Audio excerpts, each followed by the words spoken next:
Hey, how's it going? Today we're going to talk about some fun stuff. So get your spaghetti ready. We're about to talk about torture and execution. So bamboo. A bamboo sprout capable of growing as much as 4 centimeters per hour and several inches in a few days was used in Japan for World War II. So basically they would put the bamboo in their fingernails and it would grow. Fun stuff. Number 2 was rats. Rats would be put on the stomach along with a bowl, and then charcoal that was burning hot was placed onto the bowl, so the rat would eat through the skin itself, or the stomach. So they would just feed through the stomach. Fun, I know. Heretic's fork.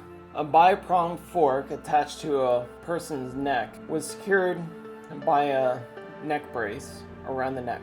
Should the victim fall asleep or allow their head to droop, it would stab them in the throat or neck, so that'd be fun. Judas cradle was a pointed chair upon which victims were forced to squat until their legs gave in and they were slowly impaled up on the bottom. In the 16th century, weights might be added to the legs for the victim's demise, and it was also common use to put oil on the Judas cradle where they would slide down easier. We all need that oil for easy access. Hang, drawn, and quartered. Starting with the dragging of the individual fastened to a hurdle drawn by a horse from the site imprisonment to their place of execution. Along the route he would be, or she, peddled upon with rotten food and excrement from the public. Excrement being feces as well. Upon reaching the location, he would be hung almost to the moment of death. Revived, castrated, disemboweled before finally being beheaded. His body was subsequently be chopped into 4 pieces and displayed at locations. Breaking wheel was used during the Middle Ages against condemned violent criminals. They'd basically break all the bones, put them in a wheel, and then either torture them or leave them for dead. Breast ripper would tear the breast off the mark of the guilty of life. Similar variant of the implement was iron spider. It was a less portable alternative. Attached to a spiked wall, the unfortunate woman would be attached to the mechanism and pulled along by her breasts until they were torn off. The breast ripper itself was heated so it would smoothly rip off the breast. There was another item called the crocodile ripper, which was used for men. Instead of the breast ripper, it would rip off their genitalia. The strappado, suspending the individual by rope attached to the wrists. The weights were added, if necessary, to increase pain. It was so damaging that it cannot last for more than an hour without killing the person, commonly resulting in the dislocation of the arms and shoulders. The longer-term effects in the methods are less visible, causing lifelong nerve damage, ligament and tendon damage, leading to paralysis. Immurement was basically, they put you into a wall and they buried you alive. Fun. Schism, also known as the bows, is used in Persian torture and execution. Trapping a condemned prisoner, the individual would be force-fed milk and honey, as well as coated foodstuffs, attracting bugs and vermin. They would have a lot of diarrhea. That would also bring in parasites. The victim would be gradually consumed by animals as they fed upon them. So that each boat that they did for this individual would be cut out perfectly. So only their head and extra ligaments were outside of the boat, such as their arms and legs. But over time, if they didn't die, they'd be still force-fed milk and honey. Which, if you love milk and honey, excellent. Roman candle came from the Emperor Nero. The prisoners suffered being coated in pitch, oil, and other flammable substances before being set alight. The fatal fires were started from the feet in order to cause maximum damage. It has been suggested with corroboration that these candles were used as decorations during formal parties for Nero. What a party that would be. Keel hauling involved dragging a sailor under the bottom of a ship. They struggled to hold their breath and survived the wounds inflicted. If they survived, that was lucky for them. There's a lot of barnacles and so forth under the boat, so they'd be dragged and cut up open, and maybe a shark would get them. So that was fun stuff. Flaying, also known as skinning, is a method of torture whereby the skin of the victim is gradually removed in a precise fashion. This was commonly used in China in 1396. Basically, 5,000 women died during this ritual, or this execution, Premature burial is often where you're thrown into a casket and you're just buried alive. The victim was forced carrying their crossbeam to the place of public execution. Usually the beam would be weighed at 100 pounds, where they would be displayed. Death would be due to suffocation from exhaustion or heart failure, whereby the body would left to be rot, or animals would get to them. With Jesus, they were more merciful since they put nails in his arms, so they would let him bleed out. This was not common use though, because during crucifixion, they'd be more or less tied to the cross. Death by 1,000 cuts is another one. Tied to a wooden frame in a public place, small piece of flesh would be slowly cut from the body.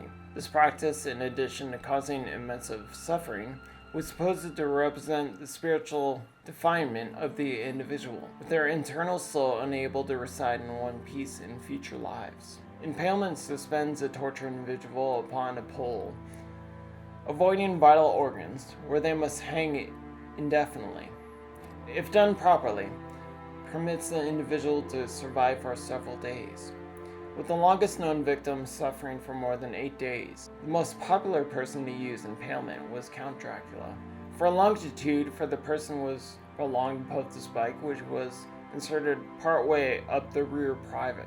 As gravity took hold, the spike would run through them, avoiding major organs and exiting through the skin of their shoulder or neck. A person could survive for several days, for torso, either from in front or back or vice versa.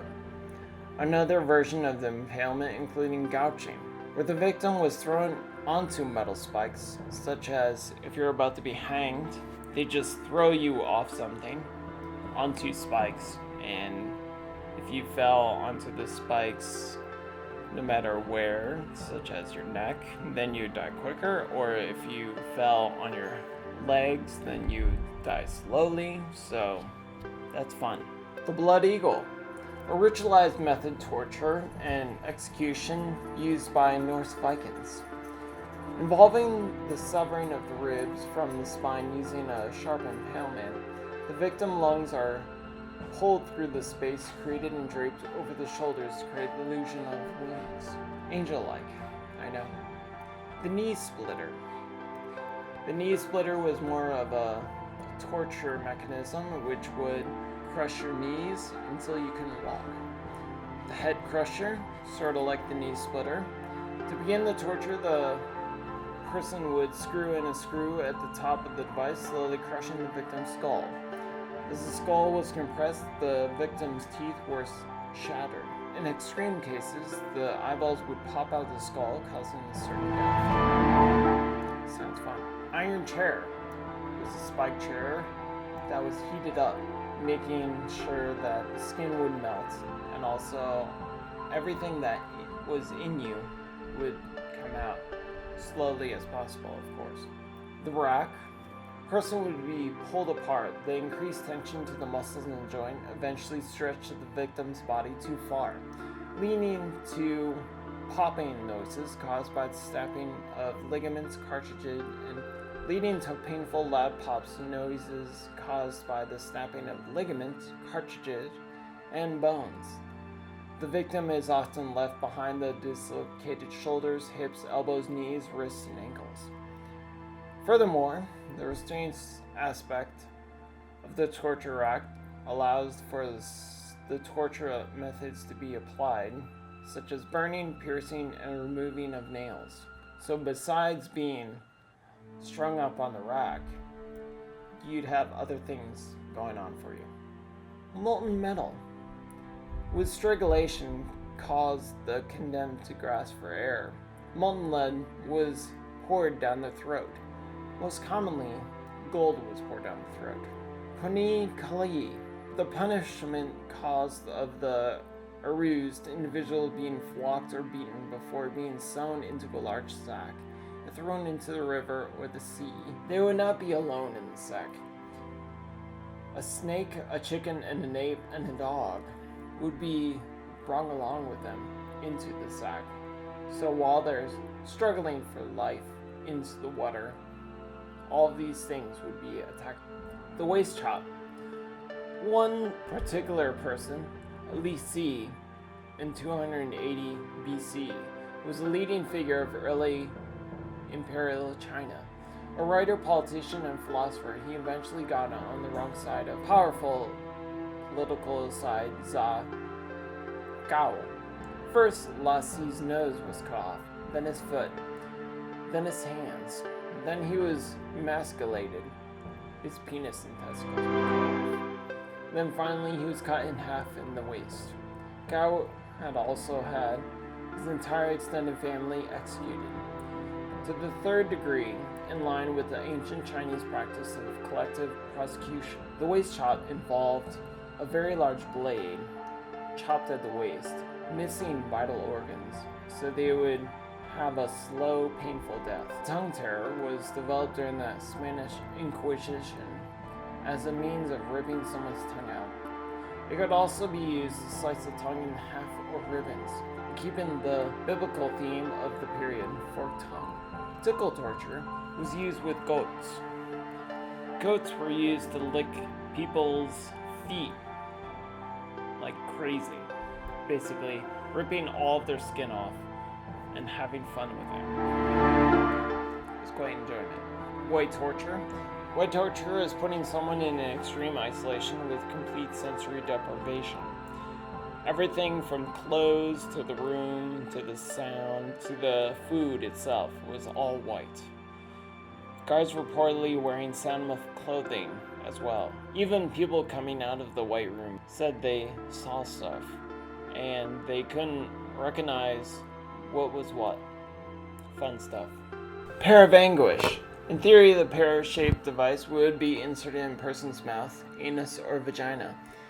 Then the screw would be turned, causing the separate leaves to expand outwards, causing enormous pain and demise, basically. So the device would be unscrewed until things would rip and tear until they couldn't use it anymore. Spanish tickler. The device was also called a cat's paw due to its shape, and the fact that it ended in 4 or 5 clawed metal claws made its name. The claws would tear through a victim's flesh and could even break bones. They would slowly go over the person's body until they were disfigured, or they lose their skin. The Swedish drink method involved forcing the victim to drink dangerous amounts of manure, urine, excrement until their stomach bloated up to painful levels. But that wasn't all. If the victim didn't answer the interrogation questions, they'd stomp on the victim's stomach until they talked about it, or talked over. Tying intestines around a tree. Only thing that I could find around this was Native American people doing this in North America. The victim's intestines were pulled out, tied nailed to a tree, then running around the tree until they were dead. Death by elephant. So elephants were used massively in India. They would crush their heads, or they would crush the body parts. That seems fun. Blinding by light. So basically putting themselves in light, blinding them. Falling or throwing off from a cliff. This is still used in the Middle East. They're basically thrown off a cliff. Griden, put on a giant grill.